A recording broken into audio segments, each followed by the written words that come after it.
হ্যাঁ। তাহলে তাহলে আপনি ওদেরকে অ্যারেস্ট করছেন না কেন? অ্যারেস্ট তো করতেই পারি ম্যাডাম, কিন্তু তার জন্য তো সাক্ষী চাই, প্রমাণ চাই। আচ্ছা, আপনার কাছে কোনো উইটনেস আছে? হ্যাঁ আছে তো, উইটনেস আছে তো। পুরো বস্তি ঘটনাটা দেখেছি, পুরো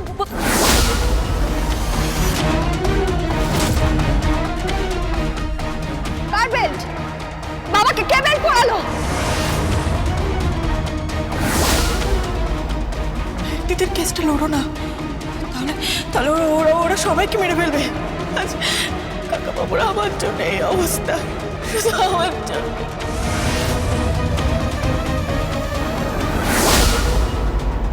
না বড় বাবু, কোনো সাক্ষী নেই,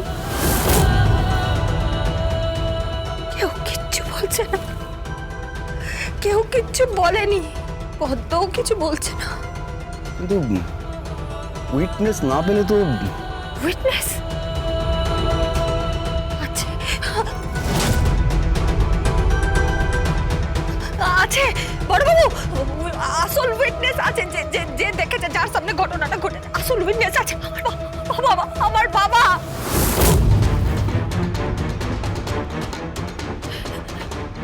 বাবা, বাবা, বড়বাবু আছে, ফোনে কথা বলো। তোমাকে কে মেরেছে, এই বস্তিতে তোমাকে কে অপমান করেছে, কে কে গলায় বেল্ট পরিয়েছে, বলো বাবা, বলো না।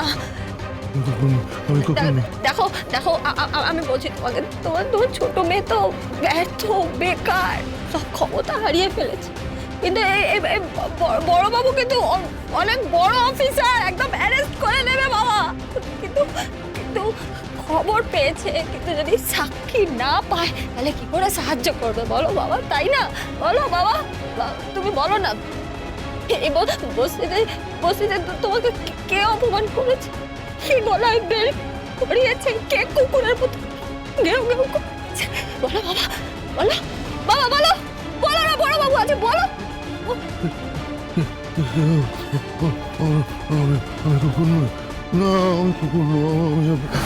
তুমি এরকম করছো কেন বাবা, এরকম করছো কেন? কথা বলো না, বড় বাবু আছে ফোনে, কথা বলো বাবা, কথা বলো একবার। হ্যালো, আমি থানার বড়বাবু বলছি, পঙ্কজ খাসনবী। আরে আপনি তো গণেশ গাঙ্গুলি, অ্যাডভোকেট গণেশ গাঙ্গুলি। হ্যাঁ, আর অ্যাডভোকেট গীতা এলএলবির বাবা। আপনি বলুন যে আপনাকে কে মেরেছিল, আপনার গলায় কে বেলটা পরিয়েছিল, আপনি বলুন। দেখুন, আমাদের সাক্ষীর দরকার, আমরা জানি কে আপনাকে মেরেছিল, কে বেল্ট পরিয়েছিল, কিন্তু কিন্তু আপনি বলুন যে কে আপনাকে মেরেছিল, কে আপনার গলায় বেলটা পরিয়েছিল, বলুন। আমায় কে মারবে, আমায় কে মারবে, কে মারবে আমায়? আমি অ্যাডভোকেট, আমি অ্যাডভোকেট, আমি অ্যাডভোকেট, আমি অ্যাডভোকেট, আমি অ্যাডভোকেট গণেশ গাঙ্গুলি। আমি আমি আইনটা পড়েছি, আমি আমি ল জানি, আমি আমি আমি আইপিসি সেকশন নাম্বার জানতাম, আমি আমি বিএনএস সেকশন নাম্বার জানি। আমাকে কে মারবে, কে মারবে আমায়, আমায় কে মারবে? আমাকে কেউ মারতে পারবে না, কেউ পারবে না আমাকে বোকা বানাতে। আমি সোজা চার্জশিট ফ্রেম করে আমি সোজা ভেতরে চালান করে দেবো ভেতরে। আমাকে বলছিল, কি বলছিল? আমাকে বলছিল আমি নাকি ঘুষখোর, আমি ঘুষখোর না, আমি তো ঘুষখোর না। আমাকে বলেছিল আমি নাকি আইনের নামে কলঙ্ক। না না, ইওর অনার, আমি দোষী নই, your honour. I am not guilty, your honour, I am not guilty. আমার লার্নেড উকিল ও মিথ্যে কথা বলছে, ইওর অনার, ও মিথ্যে কথা বলছে, ও মিথ্যে কথা বলছে, ইওর অনার। আমি জন্যই তো। বাবা, তুমি শুধু নামটা বলো বাবা, নামটা বলো না। কার নাম?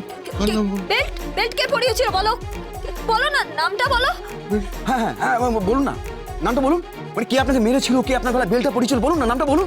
একজন অ্যাডভোকেট বেল্ট পরিয়ে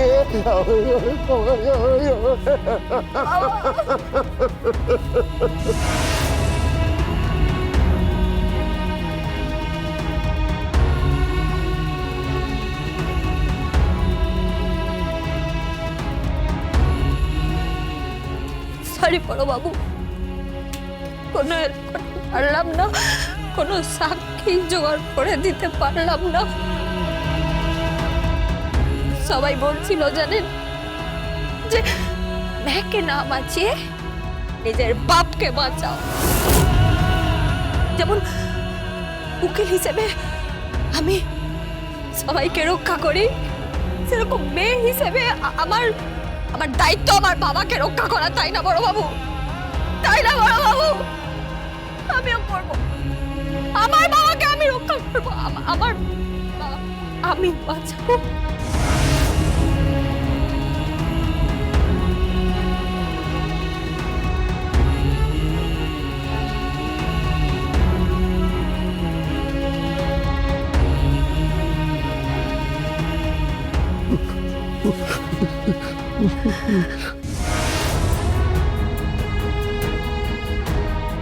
উকিল দিদি, কে? খাবার।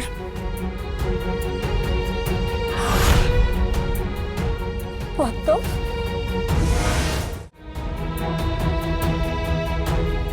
এই খাবার কোথায় পেলি তুই?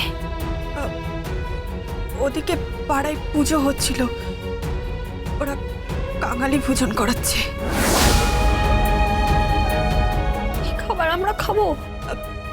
খাবার তো খাবারই হয়, তাই না উকিল দিদিমণি? ঘরের চাল বাড়ন্ত, আলু সবজি সবকিছুই বাড়ন্ত। বলছি কাকাবাবু তো সারাদিন কিছু খাননি, কাকাবাবুকে খাইয়ে দাও অন্তত।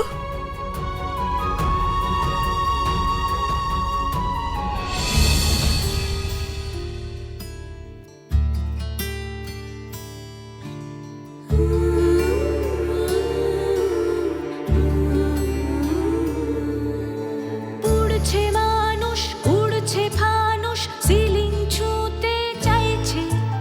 সুখের ঘরে কার নজরে প্রেম গোপনে কাঁদছে।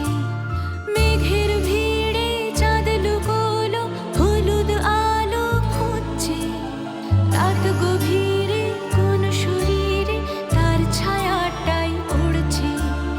ভালোবাসা গল্পে থাকে যেমন খুশি লেখো। ছুটছে ঘোড়া অশ্বমেধের লাগাম হাতে রাখো। হাসছে রাজা, হাসছে মন্ত্রী, যুদ্ধে জিততে চায়। একলা বড়ে যুদ্ধক্ষেত্রে একলা রয়ে যায়। এসো গল্প বলি গল্প, একটা গল্প বলি গল্প। এসো গল্প বলি গল্প, একটা গল্প বলি গল্প। চলে যাব আমি, চলে যাব এখান থেকে, থাকবো না এখানে। যা হচ্ছে সব আমার জন্য হচ্ছে, আমি দায়ী এর জন্য। আমি থাকবো না এখানে।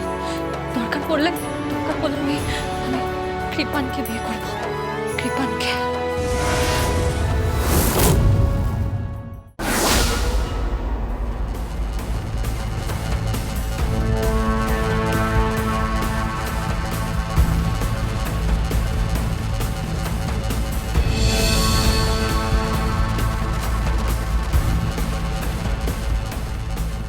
এসে গেছে আমাদের কোর্টের best lawyer Gita, advocate Gita LLB.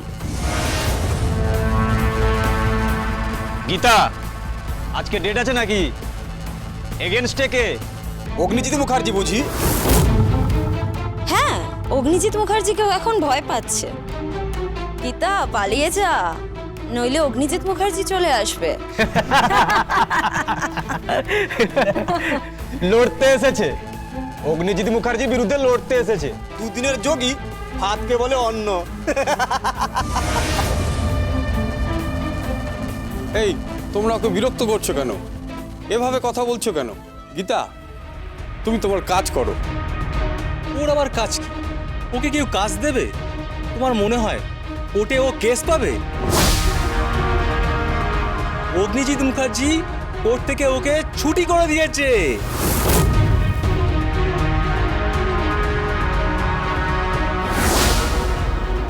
এ কি? আমার টেবিল চেয়ার টাইপ মেশিন সব সব কোথায়? বেচে দিয়েছি রে।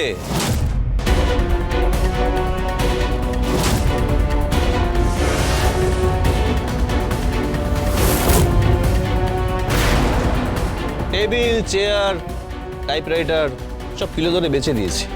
বেচে দিয়েছো মানে? বেচে দিয়েছি মানে বেচে দিয়েছি। অ্যাডভোকেট গীতা, এই আদালতে, এই কোর্টে তোমার নাম অবধি কেউ উচ্চারণ করবে না, তোমার নামের কোনো চিহ্ন থাকবে না। কাল থেকে তোমাকে যেন কোর্টে আর না দেখি। ও গেম ইজ ওভার। পুরো কোর্ট জানে যে অগ্নিজিৎ মুখার্জিকে কেন চলমান ইনস্টিটিউশন বলা হয়। তুই বরং একটা কাজ কর, তুই আগে ওনার জুনিয়র হিসেবে কাজ কর, আর পর এই সমস্ত কেস ফেস লড়তে আসিস। রাবিশ।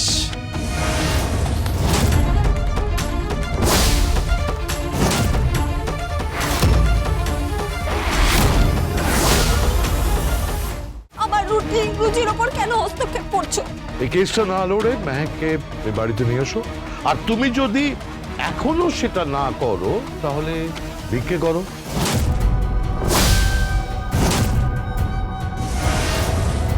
দাঁড়া 1 মিনিট, এনে প্রথম ভিক্ষাটা আমিই করে গেলাম। Gita LLB, Gita LLB।